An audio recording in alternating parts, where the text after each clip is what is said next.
Various organisations are protesting outside the South African Jewish Museum as well as the Cape Town Holocaust and Genocide Centre in Cape Town. Of course, the 9th of December marks World Genocide Day. And of course, the call this year is to commemorate those lives lost, but also to ensure that the crime of genocide does not continue. With the coordinator of the Palestine Solidarity Campaign, Yusuf, Chikte, to talk to us a bit about why they are protesting here today. We've seen banners calling for an end to genocide. We are seeing banners calling for an end to the killing in Palestine and Gaza. And of course, Yusuf, good afternoon to you. You mentioned just now that this protest comes on a very pertinent day, and the reason why you've chosen to protest here outside the Genocide Centre and the Holocaust Centre in Cape Town is also to commemorate really the origins of where this convention started, following the World War II and following the Holocaust of the Jewish people in Europe. Yeah, so this is a convention against genocide and the dignity of people who perished in to restore the dignity and to remember the persons who died in the genocide.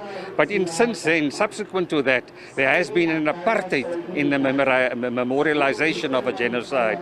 The genocides committed in Europe are treated differently from the genocide committed in Africa. There's an apartheid in genocide, and we say both in life and in death there's an apartheid being currently practiced, and we are standing here to say we are opposed to genocide against anybody, against everybody, anywhere, anytime, at any place, and especially in the African countries, the Namibian genocide, the Rwandan genocide, the Congolese genocide, and the Sudanese genocide that have taken place. And we want to bring about an equality and restore the dignity after life. There is a deprivation of our dignity after life with the genocide taking place in Africa. So, of course, today we see the South African Jews for a Free Palestine. We see various church organizations, Christian organizations, as well as the Palestine Solidarity Campaign coming together here with the message is quite clear. If I just look behind you, the signage that says stop the genocide. And, of course, calls today again for an end to what is happening in Gaza. You've said just now when you were speaking to me that you've invited members of the Holocaust Centre to commemorate this day with you. What is the call today specifically when you talk about what's happening in Gaza? The call, it's a genocide. Amnesty International says it's a genocide. People in Israel are saying it's a genocide, and we want people not to be in denial about this genocide. There cannot be any reason. The Germans said in the Second World War, we did not know. There is no reason why the South African Jewish Board of Deputies and the South African Zionist Federation and the Holocaust Museum can say they did not know.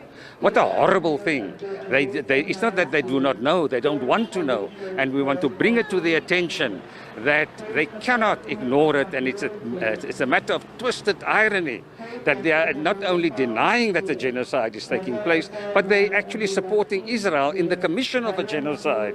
The commission of a genocide in terms of being silent, in terms of supporting it, in terms of covering up and using this very center to whitewash the genocide that is taking place in Israel. Now, how it is indescribable, the level and the depravity to which they've sunk to by ignoring a genocide. We cannot have that kind of Herrenvolkism in genocide. And just lastly, Yusuf, we've also, and what we're hearing right now, we've heard it for the past 2 hours, on names of children and the ages being called out. Can you explain to us what we are listening to? Yes, we will remember them, just as we remember all those who died in the Second World War, in the earlier genocide.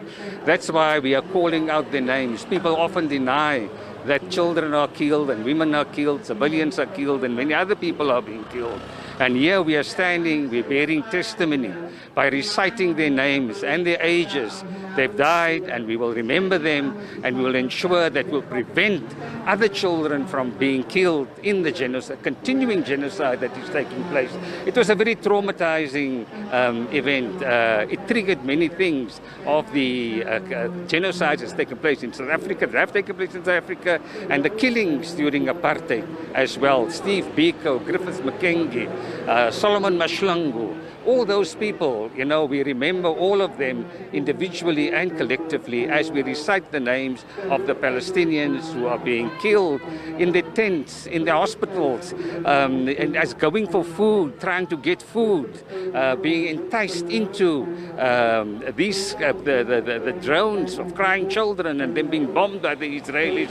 We won't forget, and we need, and that is why we're reciting this.